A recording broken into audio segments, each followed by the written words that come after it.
So, Steve, it's a pleasure talking to you again, and thanks again for taking the time to talk with us.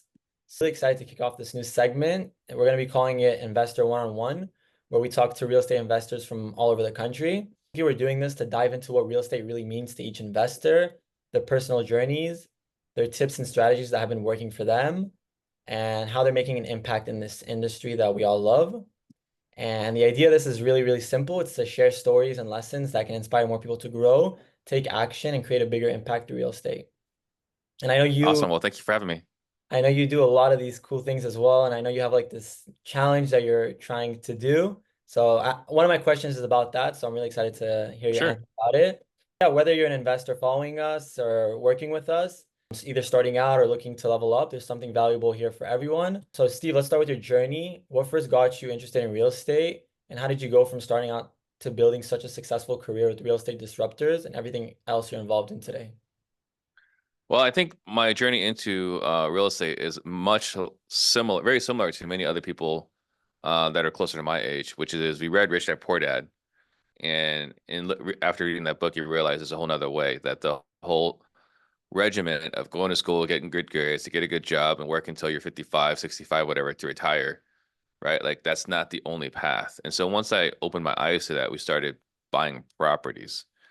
And in buying properties, I actually met a realtor who, as I was looking at what he was doing and what I was doing, I'm working a pretty difficult job and I'm making 70,000 a year, and he's working what appears to be a very simple job. He's making six figures a year. And so I saw that and I got distracted and I became a realtor, got my real estate license. And from getting my real estate license, I did short sales, foreclosures. I opened a brokerage. And then eventually in 2014 is what I saw when I actually started wholesaling. So I was wholesaling from 2011, but I started wholesaling in 2014. And once I started wholesaling, it was kind of hard to really do any other real estate. The addiction and dopamine you get from fast cash transactions, man, you lose patience for all the other ways of making money in real estate. So as someone that wears like so many hats, as you said, you started this as a realtor and now you're Hmm. a podcaster, you're a coach. I know you've done a lot of investing and you're also a co-founder of a financial solution. How do you balance these roles while staying focused on your vision, and what exactly is your vision, your main vision, you would say? So our main vision is creating millionaires. That's first and foremost, number one. How we balance it, I would say we did a pretty good job, but looking back, we did not do as good a job as we thought. So we had the right people in place, right? So it was really important to have the right people. We had coaching. We had Gary Harper, for example, with Sharper Solutions, as a coach of ours. He's been working with us since 2020. And then, I was sought out a lot of personal development. So I think between all those different things, it was instrumental in finding the right people and balancing. And so we had leaders in charge of each of the companies. We would have regular level 10 meetings to make sure everyone's doing what they're supposed to be doing. But again, in looking back, if we would have just focused on one thing, we probably would be better off today, even though it felt really good that multiple companies spitting off profits. Who knows where we would be if we got even more focused. So I see. don't know So for sure. would you say that was a challenge, or it's something that, you faced, something that most real? No, it wasn't a challenge, and that was the problem, right? Because like they say, the enemy of great is good, and things were good enough. So because we weren't suffering, we didn't have to innovate. So it wasn't until 2022 when the market shifted that we actually had to change our model because like our model worked pretty good really from 2013 all the way up until 2022.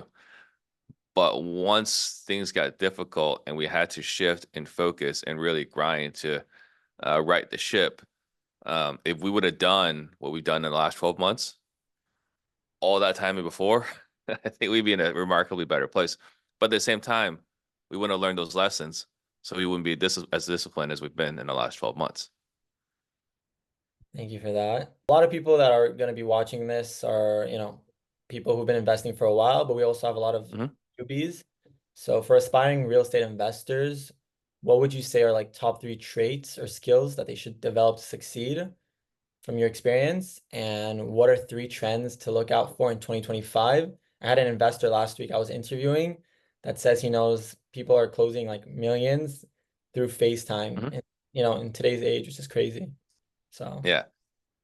So I would say let's start off with the top three traits. I think the first and foremost, you gotta have remarkable grit and self-belief to believe in yourself. And that is what gets you through the adversity that we naturally hit on a regular basis. So grit and determination, I think, is number one. And then the second one, or in going along with that, that self-confidence is both a gift and a curse because that self-confidence is what gives you the ability to thrive. It also is what prevents you a lot of times from actually getting better because an outside people, external forces saying, hey, you should do this, you should do that. That unwavering belief in yourself can also be an impediment. So, but I would say first and foremost, again, belief in yourself. Second, insatiable appetite for learning, continuous growth. I think we're at a point now in our career. I was actually sharing this with someone in our office last week. We're kind of at a point now where like the books are not as helpful, right? We've consumed a ton of books, hundreds of books, right? Like the things we're learning now is kind of like it's exploratory. Have people figured it out for sure? But there's fewer people that have figured out what we're trying to figure out. So this insatiable appetite for learning, and then the third, I would say they actually uh, care. You know, it's pretty hard to build an organization without actually caring about your people, and I think people know that. So we see one of the detriments for a lot of organizations is turnover. And so we actually want to help our organization get better. So actually caring about our people. Probably not something people say a lot of, but I would say actually caring about people is probably one of the top three traits. As far as trends, um, man, it's hard to say. I mean, I think the cheap answer is AI, mhm. but I don't think anyone's really figured out how to leverage AI to a degree where it's an absolute game changer yet. Um, I see that a lot more people are caring more about lead management and inside sales. For a long time, outside sales were the stars. These are your franchise players. You're treating them like your franchise quarterbacks. In some ways, they're kind of like divas, like the wide receivers. But the lead managers, these are the ones that come in every day and get on the phones and book appointments, and I think they're overlooked. So I'm seeing a larger shift in focus on inside sales. Um, and then the last one is, and this is gonna be totally self-serving, but the best players have sales training. There are a lot of really excellent people in the business, and the reason why they're excellent is because they do what they're great at, and because they do what they're great at, they outsource everything else. And the people we see get stuck are the people that are still, trying to focus themselves on the sales team versus focusing on what they're great at. So I think focusing on their unique traits and talents is a trend that we're seeing as a trend from the top operators across the country. And I don't know if we spoke about it in the beginning, but if you could tell, our audience about what you do today and how you're helping investors or people looking to get into the industry. Yeah, I appreciate that. So the things that I work on is we actually help owners get into the owner's box faster. One of the things we see, again, like I mentioned just a moment ago, is a lot of owners kind of want to still work with their sales team to train them. And what that does, it takes away from them actually doing what they're great at. And so if they could let someone else, myself or someone else, come in and actually work with their sales team directly on our unique strengths, then you can drive more revenue for the company. And as you drive more revenue for the company, you can now afford those other things you've been looking to invest in, whether it was lead sources, a CRM, or a key hire, whatever. You can now afford to do those things when your sales team is doing better. So we help owners get into the owner's box faster. Amazing. And if people want to reach out to you, how can they find you? The best way is you can go to let's see on Instagram at steve.trang, steve.trang, or you can go to disruptors.com or find me on Facebook, Steve Trang. And I really recommend his videos, guys. I just started following him, and his videos are very, very entertaining, but at the same time, very educational and very insightful. So if you feel like you're getting something out of today's conversation, I really, really recommend following Steve. All right, so next question. This is kind of like a question I feel like when I ask investors, most don't really know, but I love hearing this from people. Looking ahead, what does the future of real estate and real estate investing look like to you? And how can people best prepare to adapt and thrive in the next 5 years after seeing how the last 5 years, have gone? The market has been all over the place. So I just wanted to hear that from you. Yeah, I appreciate that. I think the big thing, and I've been kind of saying this for a while now, regulation's coming. You could, disregard it or whatever, but and coming from both ends, right? Like the realtor industry is getting more uh, eyes on it. Or when the Department of Justice is looking at industry, this is not a good situation.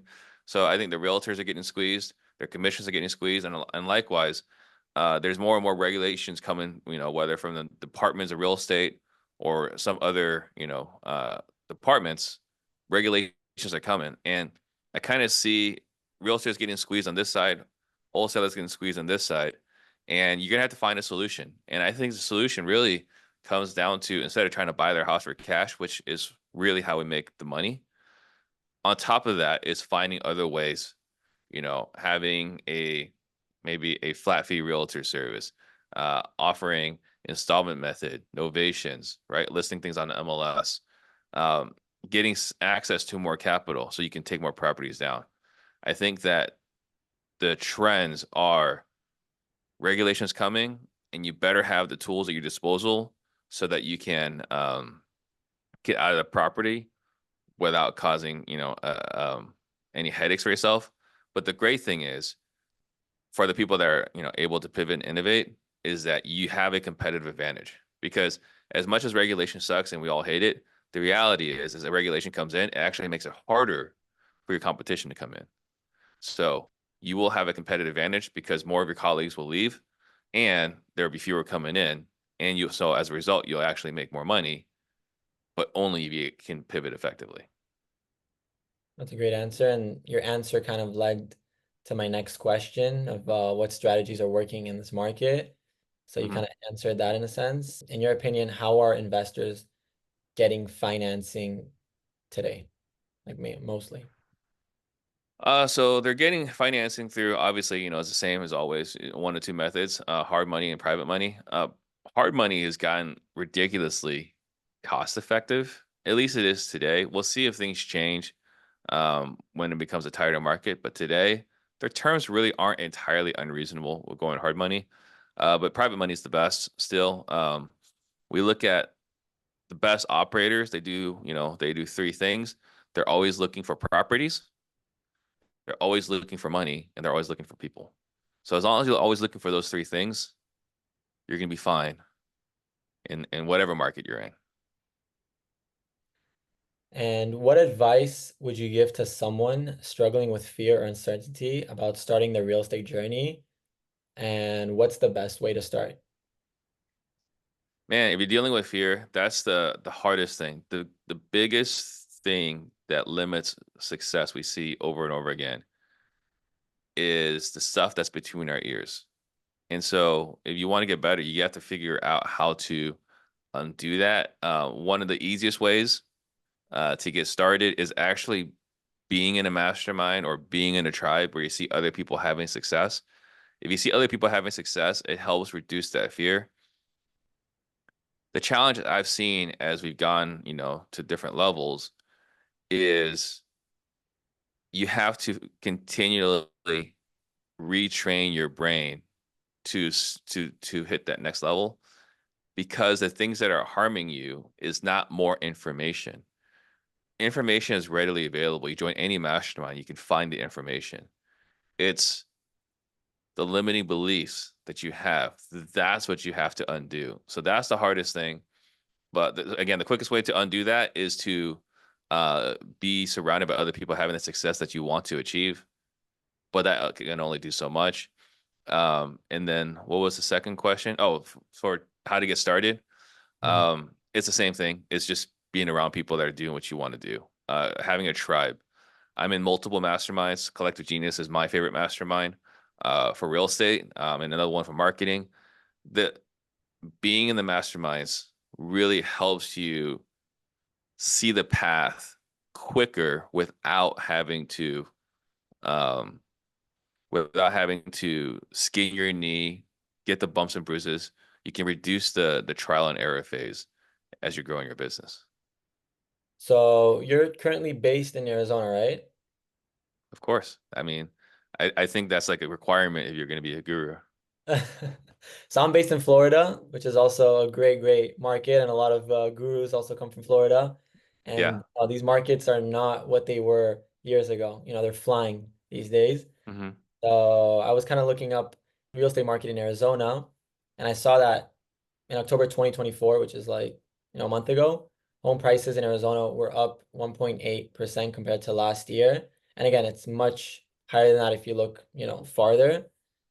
What Hmm. do you believe, and this is a question I love asking, are the hottest real estate markets to invest in or to just look at over the next few years, both in Arizona, if you'd like to answer, and nationwide? Boy, I would not want to invest in Phoenix, generally speaking. I think probably if you're investing right now, I would look at the Midwest where you have a decent return on investment. Uh, you know, looking at cap rate, cash and cash return, and so on. I think those are probably the best places to invest, mostly because there's a lot less volatility and you can create wealth from cash flow. One thing I'm very envious. We have a lot of people that come to our show that come from the Midwest. I'm always envious because it's a lot easier to build wealth if you can acquire a bunch of cash flowing assets.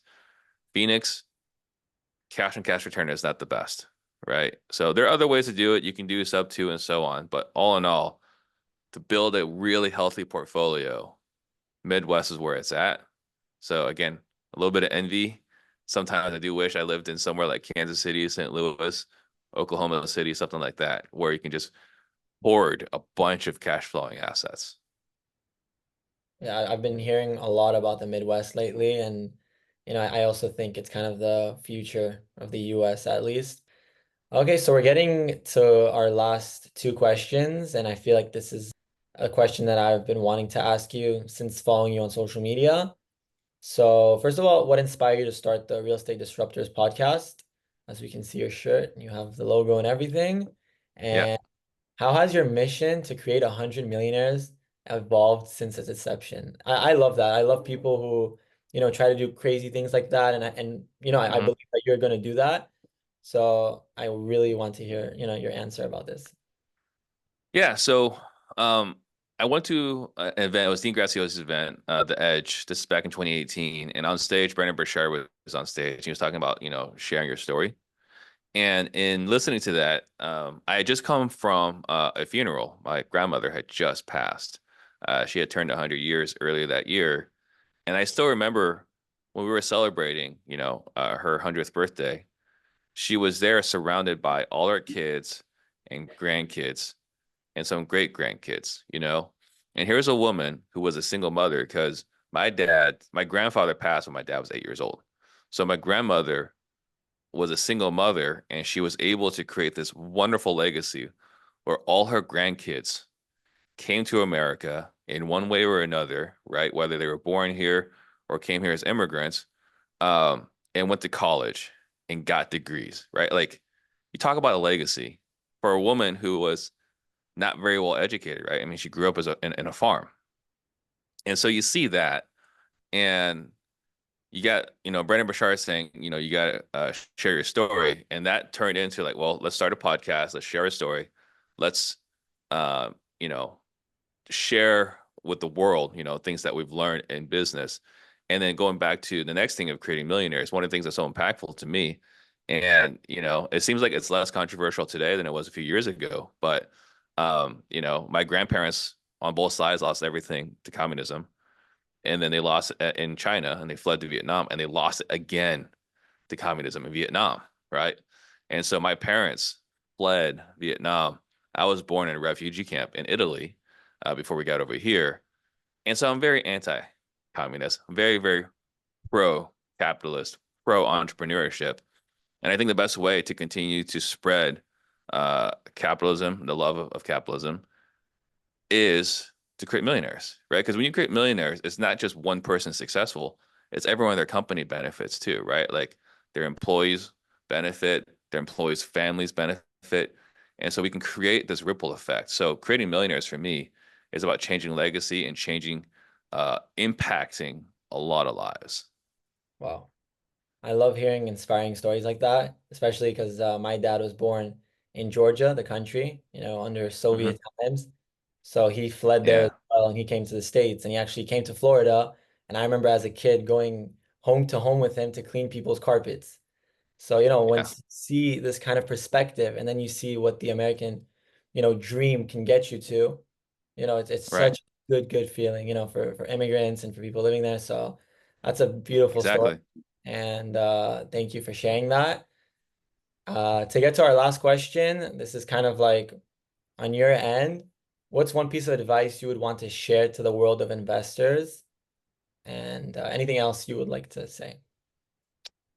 Boy, one piece of advice to share to investors. I guess if you look at some of the most successful people, they didn't get there overnight.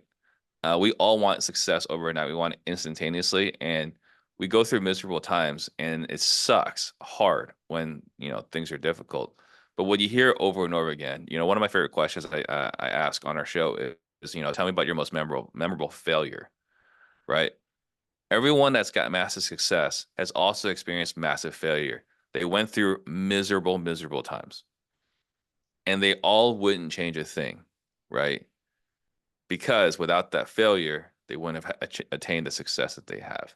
So when things suck, just zoom out to the macro and just remember this is just a moment in time and that you're young. Even if you're 40 something, you still got a lot of time left, right? But people listening probably in their 20s and 30s.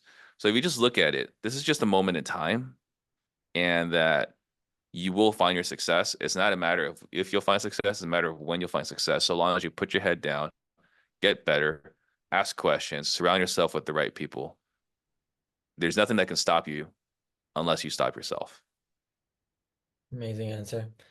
Thank you so much, Steve, for everything. Really, everything you said is very inspiring, very insightful. And we'll be sharing, all your social media and any other way people can reach out to you. I really enjoyed this conversation and meeting you. And yeah, looking forward to connecting more. All right. Thanks, Or. Thank you so much.